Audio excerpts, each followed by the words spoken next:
Nazaret no era un lugar amable.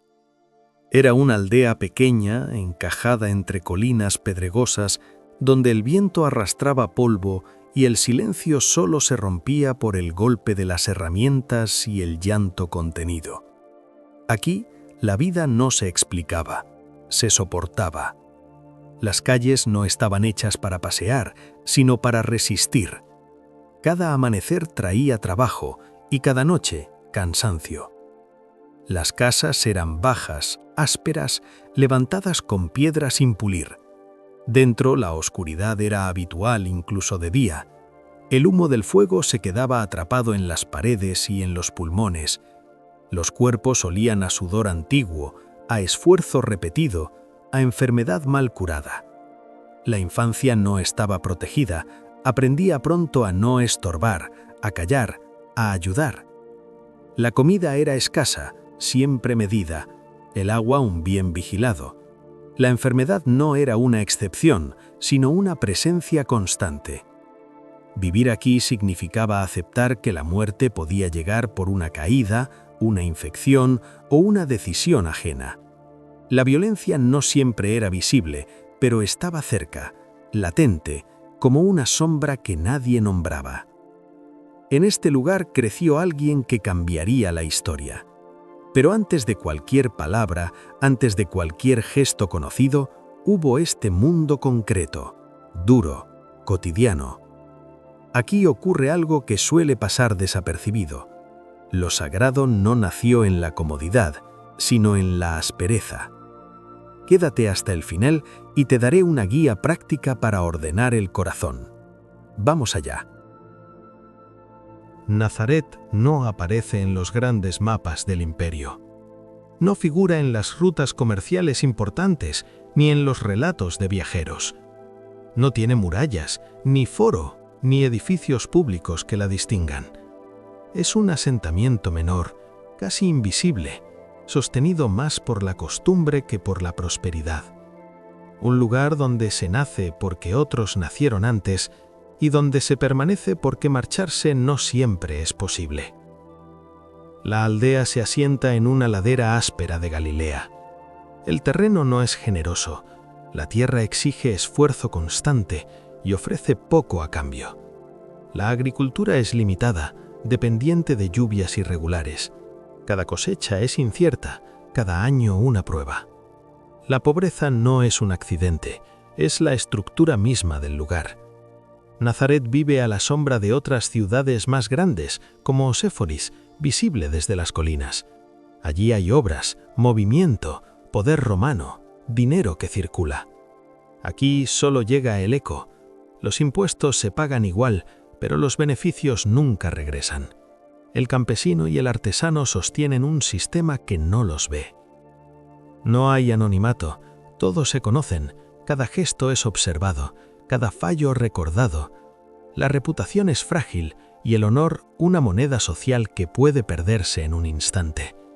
Vivir en Nazaret significa estar expuesto, incluso en lo más íntimo. No hay lugar para desaparecer. Este detalle altera todo el contexto.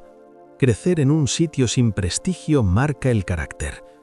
Enseña a no esperar reconocimiento, a trabajar sin aplauso, a aceptar que la vida puede ser pequeña por fuera y aún así exigir una resistencia enorme por dentro.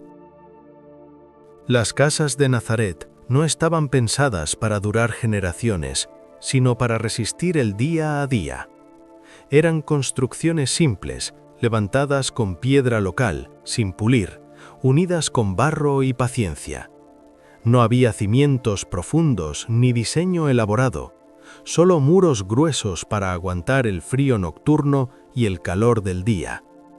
El interior era un único espacio compartido.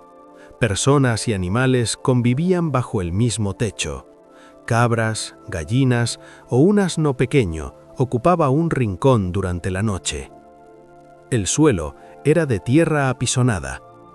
No había camas como se entienden hoy, solo esteras, mantas gastadas, algún saco relleno de paja.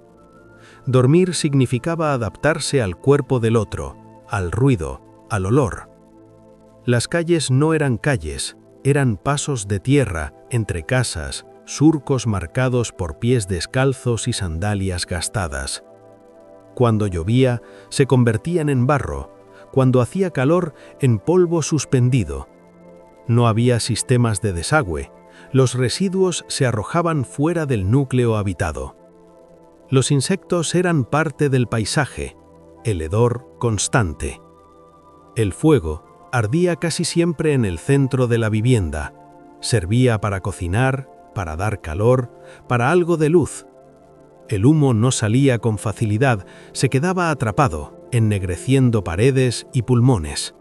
Toser era habitual, ver mal también. La vida transcurría en penumbra incluso a pleno día. Aquí se revela una tensión más profunda. La intimidad prácticamente no existía. Todo se hacía a la vista de otros. Comer, dormir, discutir, enfermar. El cuerpo no era privado, era comunitario. La vergüenza y el pudor se aprendían de otra manera, más silenciosa, más dura. En Nazaret, el trabajo comenzaba antes de que el sol se elevara del todo. No había margen para la elección ni para la vocación. El oficio se heredaba como se hereda el cansancio. El cuerpo aprendía desde niño a obedecer al esfuerzo, a repetir gestos hasta que las manos se deformaban y la espalda se encorvaba, sin que nadie lo considerase extraordinario. La mayoría vivía de la tierra o de oficios ligados a ella. Labradores, pastores, artesanos humildes. El trabajo era manual, lento y físico. No existía la productividad entendida como progreso, solo la necesidad de producir lo suficiente para sobrevivir. Cada jornada era una negociación con el agotamiento. El sudor no era un síntoma de exceso, sino la norma. La piel estaba siempre marcada, por el sol, por las heridas mal cerradas, por infecciones menores que podían volverse graves. No había descanso real. Incluso en los días de pausa, el cuerpo seguía doliendo. El cansancio se acumulaba como una segunda piel. Las herramientas eran pocas y básicas: madera, hierro, cuerda. Cada objeto tenía un uso preciso y una vida limitada. Cuando algo se rompía, se reparaba. Cuando ya no podía repararse, se improvisaba. El ingenio no nacía de la creatividad, sino de la escasez. Aquí ocurre algo que suele pasar desapercibido. El trabajo no solo producía bienes, producía carácter, paciencia forzada, resistencia silenciosa. Una relación con el tiempo que no prometía recompensa inmediata, sino simple continuidad. Nazaret no vivía en guerra abierta, pero tampoco en paz. La violencia no era cotidiana en su forma extrema, pero estaba siempre presente como posibilidad. Se respiraba en la forma de hablar en voz baja, en la prudencia excesiva, en la costumbre de no destacar. El control no necesitaba mostrarse a diario para ser efectivo. Roma estaba lejos, pero su poder no. No hacía falta una guarnición permanente dentro de la aldea. Bastaba con saber que existía, que podía llegar. Los impuestos, los censos, las levas ocasionales recordaban quién mandaba. El castigo no era frecuente, pero sí ejemplar, y cuando ocurría, no se olvidaba. La violencia también era interna, disputas por la tierra, por el agua, por el honor.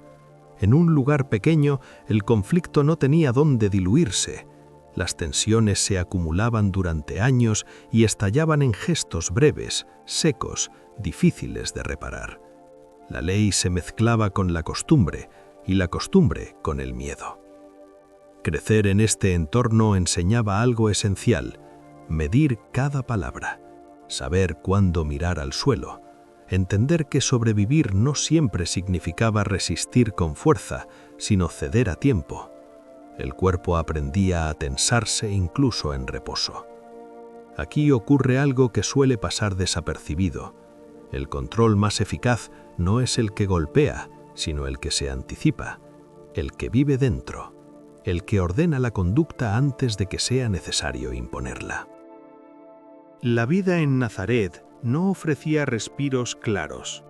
Incluso cuando el trabajo cesaba por unas horas, la tensión no desaparecía.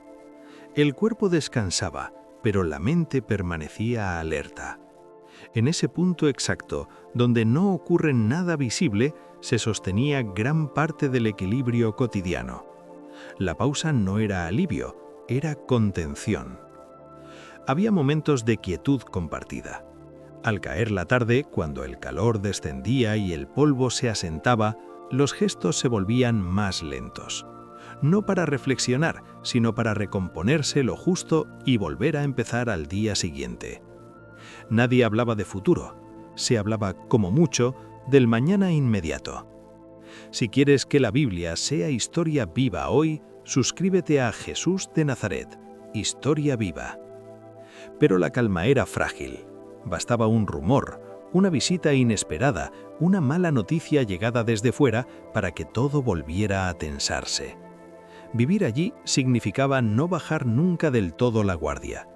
Incluso la pausa formaba parte del esfuerzo. Aquí ocurre algo que suele pasar desapercibido. Esa tensión sostenida no se queda en el cuerpo, se instala en la mirada. Y desde ahí, todo lo demás se entiende de otra manera. Crecer en Nazaret no significaba ser acompañado, sino ser moldeado. La infancia no era una etapa protegida, sino una transición breve hacia la utilidad. El cuerpo del niño se observaba pronto como una herramienta futura.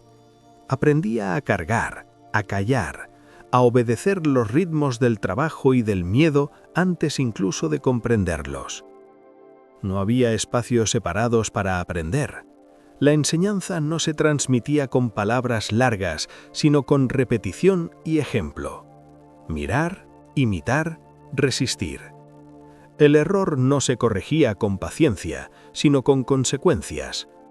Así se formaba el carácter, no desde la elección, sino desde la necesidad.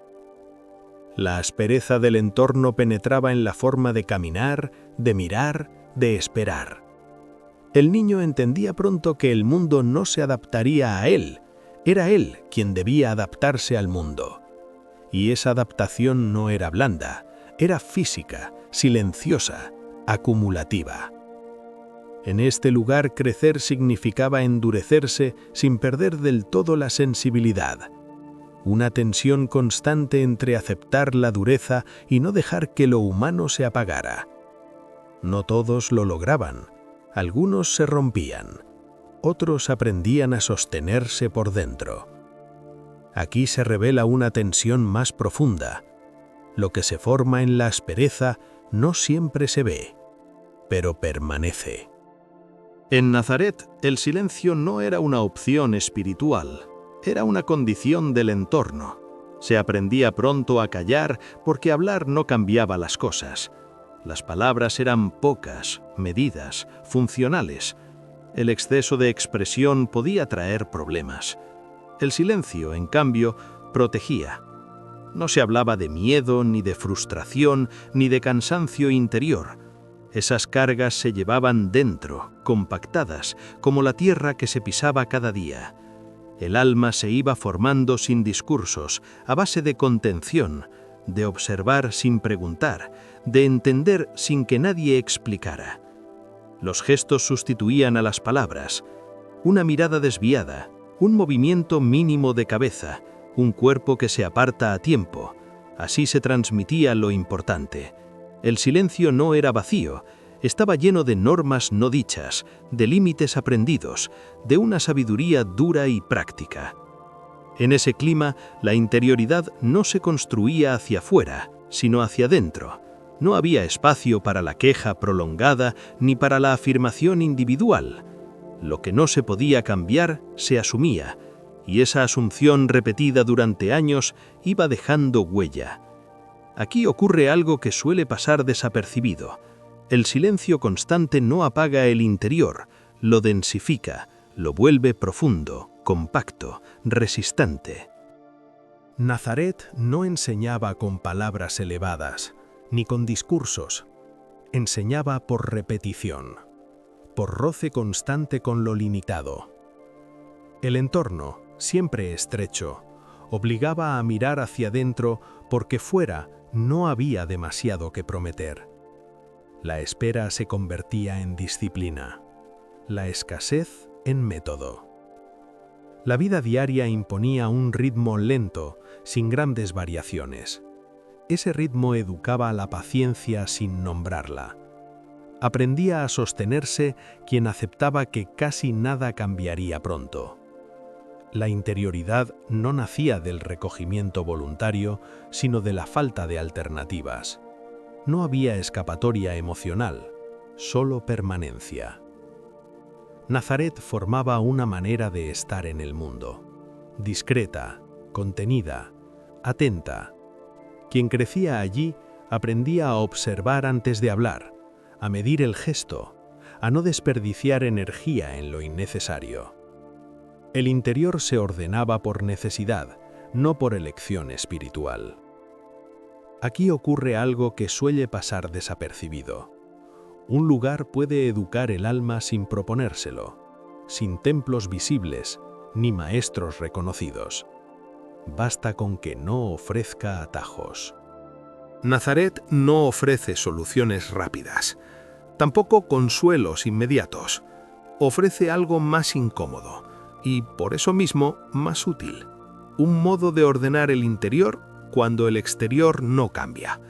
Allí nadie esperaba que el entorno se volviera favorable. La pregunta real era otra: ¿cómo mantenerse entero sin endurecerse por dentro? La vida en aquel lugar enseñaba a distinguir lo necesario de lo superfluo, a no gastar energía en lo que no podía transformarse, a sostener el día con lo justo. Esa sobriedad no era virtud buscada, era supervivencia, pero con el tiempo se convertía en claridad interior. Aplicado a hoy, Nazaret no invita a huir del ruido, sino a no dejar que el ruido gobierne, a reducir lo que dispersa, a aceptar límites reales sin vivirlos como derrota. Ordenar el corazón no empieza por añadir cosas, sino por retirar lo que sobra. Hay cargas que no se pueden eliminar de inmediato. Nazaret enseña a colocarlas en su sitio, a no permitir que ocupen todo el espacio interior, a convivir con ellas sin que definan cada gesto. Ese aprendizaje no es brillante, es lento, pero es estable. Esta es la guía que deja Nazaret. Cuando no puedes cambiar el mundo que te rodea, aún puedes decidir qué lugar ocupa dentro de ti. Y eso, aunque no se note desde fuera, transforma la manera de estar. Nazaret no fue un escenario de grandes gestas ni de palabras elevadas. Fue un lugar pequeño, áspero, repetitivo. Precisamente por eso, decisivo. Todo lo que has visto, la pobreza, el silencio, el trabajo sin gloria, la contención constante, no es un simple telón de fondo. Es el terreno donde se aprende a permanecer. Nada en Nazaret empujaba hacia afuera, no ofrecía salidas rápidas ni recompensas visibles. Obligaba a habitar lo mismo una y otra vez, y en esa repetición algo se afinaba. La capacidad de sostenerse sin endurecerse, de aceptar sin resignarse, de vivir sin necesidad de aplauso. Lo decisivo no fue que alguien saliera de allí, lo decisivo fue cómo se vivió allí antes de salir. ¿Qué tipo de interior se forma cuando no hay atajos? Cuando el mundo no gira a tu favor, cuando la vida es estrecha pero constante. Nazaret permanece como un recordatorio incómodo. La profundidad no siempre nace del movimiento, sino de la fidelidad a lo pequeño, de lo no elegido, de lo que no se puede cambiar de inmediato. Y esa lección, silenciosa y resistente, sigue viva,